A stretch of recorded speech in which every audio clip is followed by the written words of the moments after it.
আমার যেদিন ডিভোর্স হয় সেদিন আমার স্বামী ঘরভর্তি লোকের সামনে তার পায়ের জুতা খুলে আমাকে মেরেছিল। এতটাই মেরেছিল যে সেদিন আমার বাবা খুব রেগে গিয়েছিল এবং রেগে গিয়ে সেই মুহূর্তে আমাকে ডিভোর্স করিয়েছিল। আমার বিয়ে হয়েছে আজ 5 বছর। 5 বছরে আমার হাজব্যান্ড কখনোই আমাকে শান্তি দেয়নি।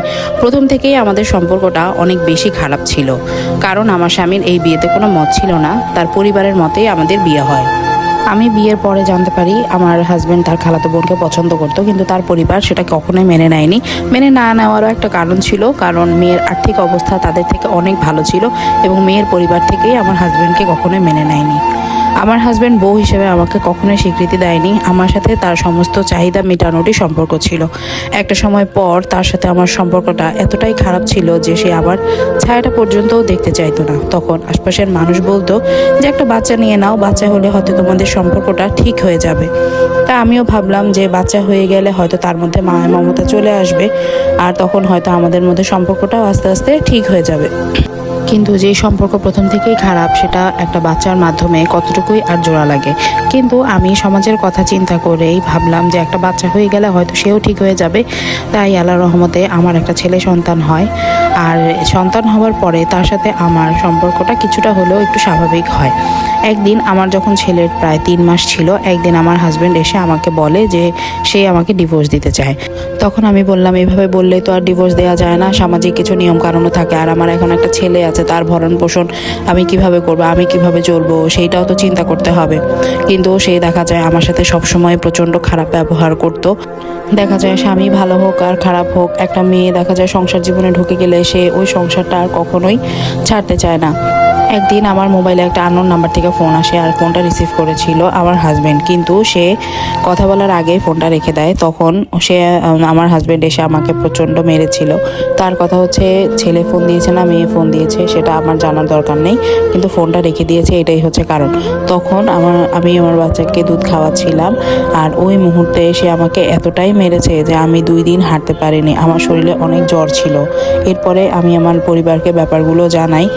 তখন আমার পরিবার থেকেই বলে যে এই অমানুষের সাথে তো সংসার করা লাগবে না, তুই চলে আয়। একদিন আমার শাশুড়ি আমার স্বামীকে বলছিল যে তুই শুধুই বউর সাথে এত খারাপ ব্যবহার করিস, ও এত ভালো একটা মেয়ে, তোর কত খেয়াল রাখে, কিন্তু তুই কেন ওর সাথে এত খারাপ ব্যবহার করিস। তখন আমার হাজব্যান্ড বলল যে আমি ওকে একদমই সহ্য করতে পারি না, ওর ছায়াও আমি দেখতে চাই না, আর আমি যদি কখনো বিয়েও না করি তাও আমি ওর সাথে থাকতে পারবো না। আমার স্বামী আমার শ্বশুর শাশুড়ির সাথেও অনেক খারাপ ব্যবহার করতো। সে কখনোই আমার কোনো দায়িত্ব নেয়নি, সবসময় আমার সাথে অসভ্য আচরণ করত।